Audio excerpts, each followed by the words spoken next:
Well, welcome back. I apologize for the last video with the sound. I'm not sure what's going on. I'm trying a different document camera and I really hope this one works. Otherwise, I'm not really sure what we're gonna do.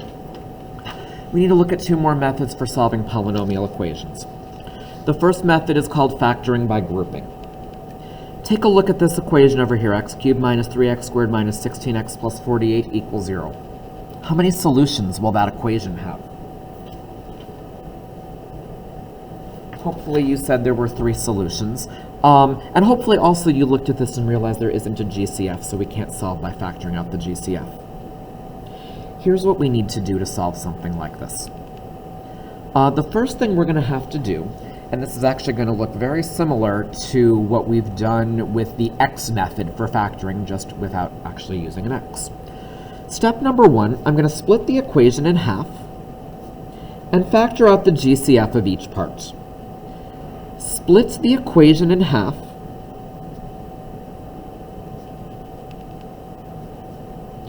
and factor out the GCF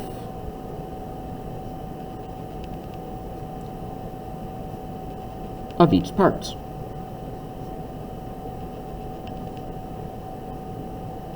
I'm going to split the equation in half and I'm going to factor out the GCF of each part.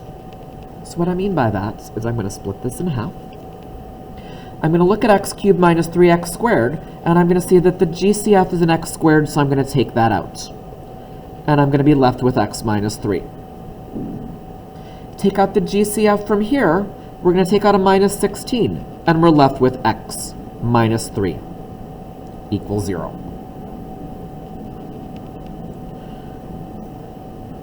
What I'm now going to do, okay, so now what I'm going to do is I'm going to look at the entire equation, one part there, 2 parts there, and I'm going to factor out the GCF of each of these parts. I'm going to look at the entire equation,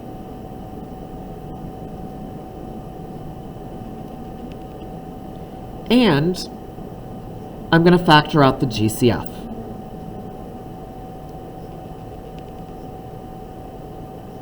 Which will be a binomial.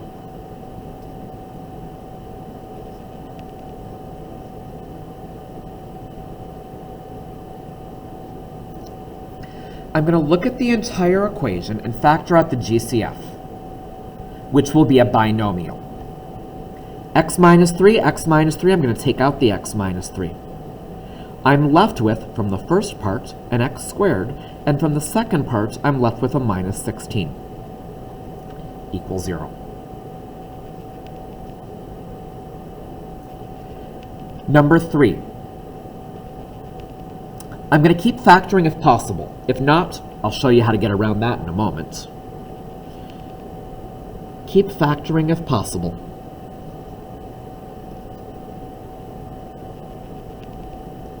Then set each piece equal to 0 and solve.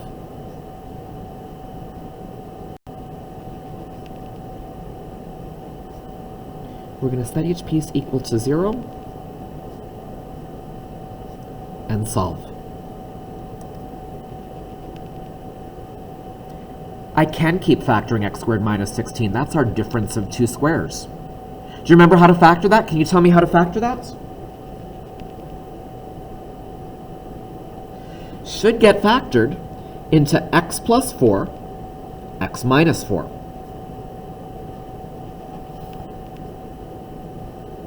Well, now I'm going to go set each of the parts equal to 0. I'm going to say x minus 3 equals 0. I'm going to say x plus 4 equals 0. And I'm going to say x minus 4 equals 0. And I'm going to solve. Plus 3 plus 3, minus 4 minus 4, plus 4 plus 4. I'm going to get x equals 3, negative 4, and positive 4. And those are my 3 solutions. Please make sure this is all in your notes.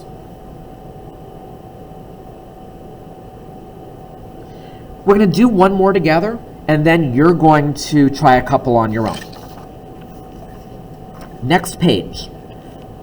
We're going to solve the equation at the top. It's a cubic equation. We're going to get 3 solutions. I'm going to try this factoring by grouping method. I'm going to split it. My GCF between x cubed and minus 7x squared is x squared, so I'll take out the x squared and I'm left with x minus 7. I'm going to take out the GCF for the next part, that's a 25, and I'm going to be left with an x minus 7. I'm going to take out the GCF between these two pieces. I'm going to get x minus 7 out front, and I'm left with x squared plus 25 equals 0. Well, one of the solutions is very easy. X minus 7 gives me x equals 7. But the other piece, we can't continue factoring because it's not the difference of two squares, it's the sum of two squares. That's okay. Even though we can't continue factoring it, I can still set it equal to 0, and I can solve this. Minus 25 minus 25. I'm going to get x squared equals negative 25. Oh, I guess I didn't mention this. I'm solving by square root, so I can get the x squared by itself, and then take the plus or minus square root of both sides. So I'm going to get x equals plus or minus square root of negative 25. That's plus or minus 5i. Our three solutions are 7, 5i, and negative 5i. So if you can't keep factoring, that's okay. Set it equal to 0, you're going to solve by square roots. Make sure this is in your notes.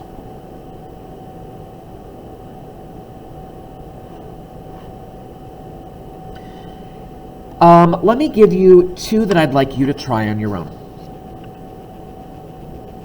For a first problem, and you're just going to need a separate sheet of paper for this, and hopefully that will focus. Maybe once I start writing, it'll focus. Let's look at x cubed plus 3x squared minus 8x minus 24 equals 0. I want to see if you can figure this one out. See what you can do.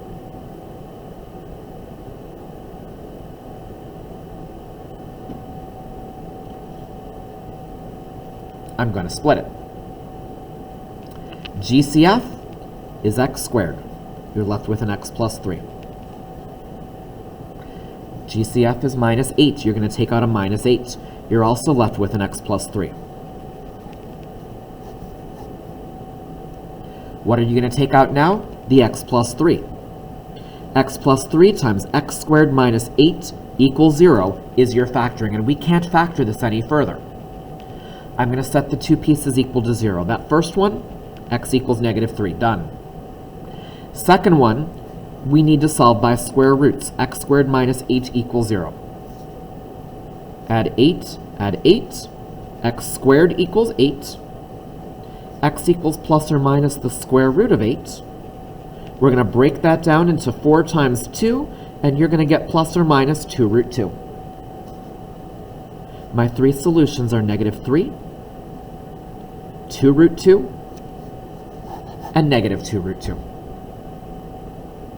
Make sure you have this down. And then let's try one more of these before we move on to the final method. Let's try 2x cubed minus x squared plus 2x minus 1 equals 0. See what you can do.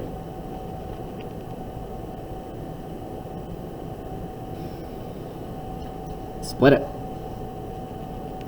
GCF is x squared. I'm going to take out an x squared. I'm going to get 2x minus 1. Oh, wait a minute. I don't have a GCF over here. So I'm just going to say my GCF is 1. And I'm going to say 1 times 2x minus 1 equals 0. I'm going to take out a 2x minus 1 now. 2x minus 1 times x squared plus 1 equals 0. 2x minus 1, 2x minus 1 equals 0, plus 1 plus 1. Divide, divide. X is going to equal a half. From the other part, x squared plus 1 equals 0, minus 1, x squared equals negative 1. X equals plus or minus square root of negative 1, or plus or minus I. Those are my three solutions, a half, I, and negative I. I'll make this pause so you can get caught up on anything.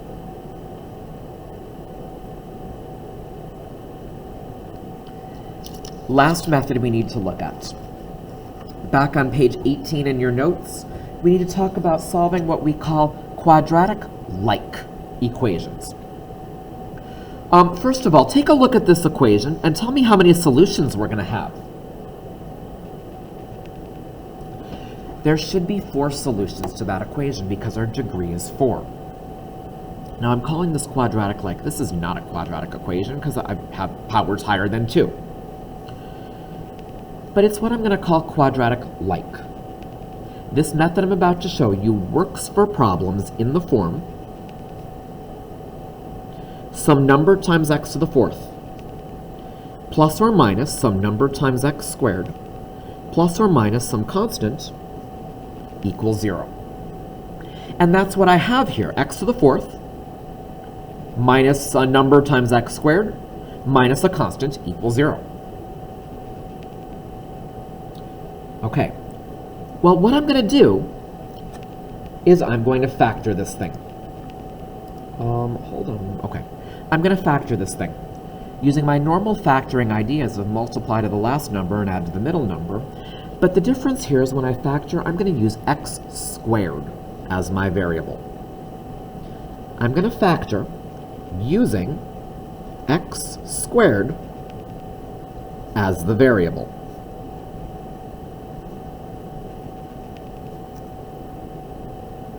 What I mean by that is I'm going to set up my parentheses.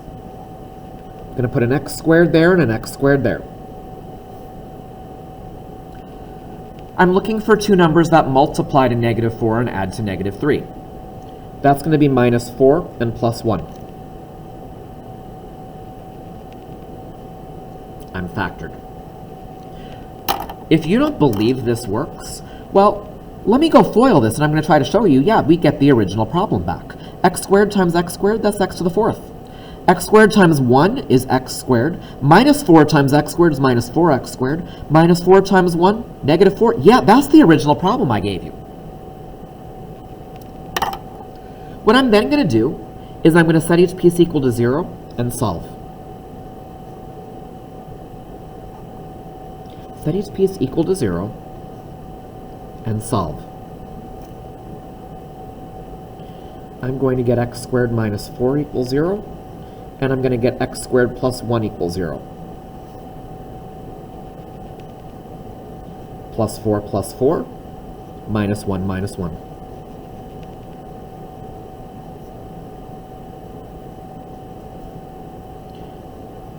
Solving by square roots here. Plus or minus square root of 4, so that's plus or minus 2. Over here, square root of -1, that's I. I'm getting plus or minus 2 and plus or minus I as my 4 solutions. I'll make this pause so you can get caught up on any of that.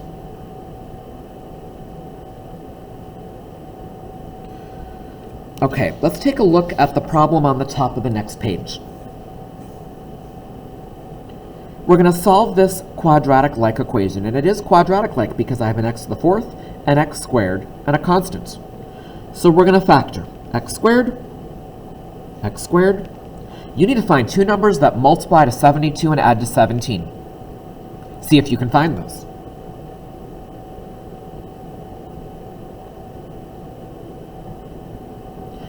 Hopefully you're saying 8 and 9. Well, now we're going to set them equal to 0 and we're going to solve. And actually, I bet you can do this. Can you please take a moment, go do your solving by square roots, and make sure by the time you're done, you're getting 4 answers. If you're only getting 2, that makes me think you probably didn't do the plus or minus. See if you can finish this.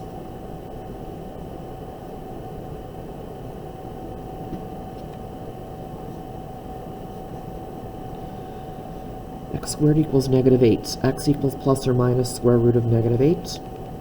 Plus or minus I root 4 times 2. Plus or minus 2I root 2. Over here, minus 9 minus 9. X squared equals -9. X equals plus or minus the square root of -9. X equals plus or minus 3I. Those are my four solutions. I'd like you to try one.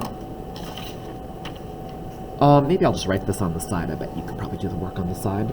Can you go solve, please, x to the fourth minus x squared minus 20 equals 0?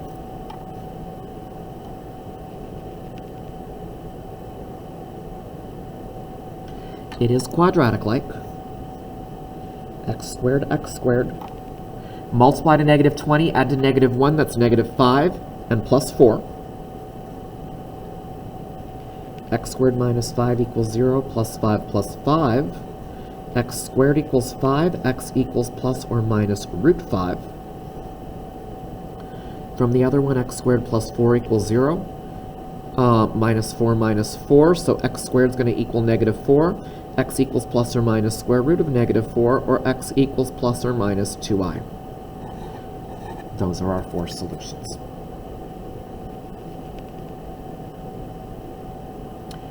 There's one last thing I want to do. When you have a quiz on this stuff eventually, and in the homework, I'm not going to say solve this equation by taking out the GCF, solve this by factoring by grouping, this by quadratic-like stuff. You're going to have to be able to look at an equation and recognize what it is, and then solve by that method. So we're just going to make a little chart showing us things. How to recognize shouldn't say quadratic equation, should say polynomial equation. Let's change that in the title. How to recognize a polynomial equation can be solved by these various methods. How do we know we can solve something by factoring out the GCF? Well, we're going to have three terms with a GCF. Three terms with a GCF. And pulling out that GCF will leave a quadratic equation.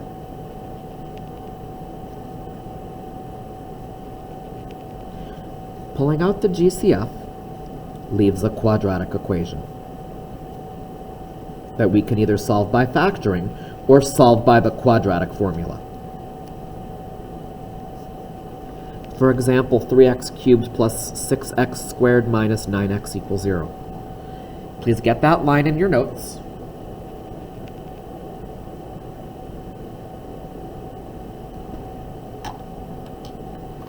Factor by grouping, I'm going to have four terms.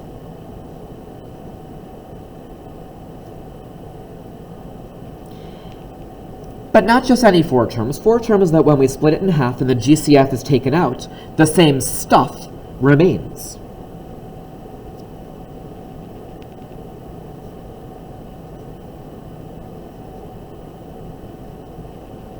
When split in half and the GCF is taken out, the same stuff remains.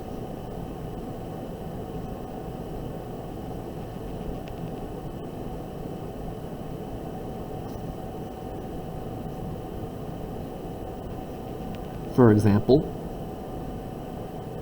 x cubed minus 3x squared minus 16x plus 48 equals 0. Please get that line in the notes.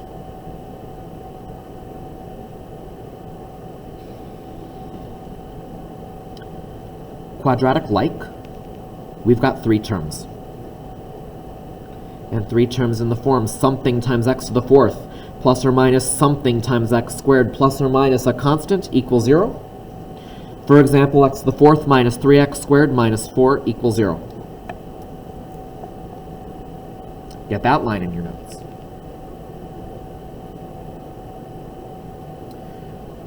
You're going to do a little bit of practice in a moment, and the first thing you're going to do in the practice is decide which of the three methods we're going to use, and then you're going to try to solve. What you should be realizing is these methods are rather limited. The problems have to be in very specific types for us to be able to use these methods. As we go through the rest of the chapter, we'll learn a few other methods for solving some of these things, but we need to talk about polynomial division before we can use those methods. There is one other method talked about on page 19, solving by graphing, but I'm going to do that as a separate video because we need the graphing calculator to do that, and cohort A hasn't seen that yet, but cohort B has. So cohort B will watch that separate video. Cohort A will take care of this when I see you Monday in class, so don't worry about that part for right now. But I think that's all I have to say for now. You're going to do some practice, And that's it.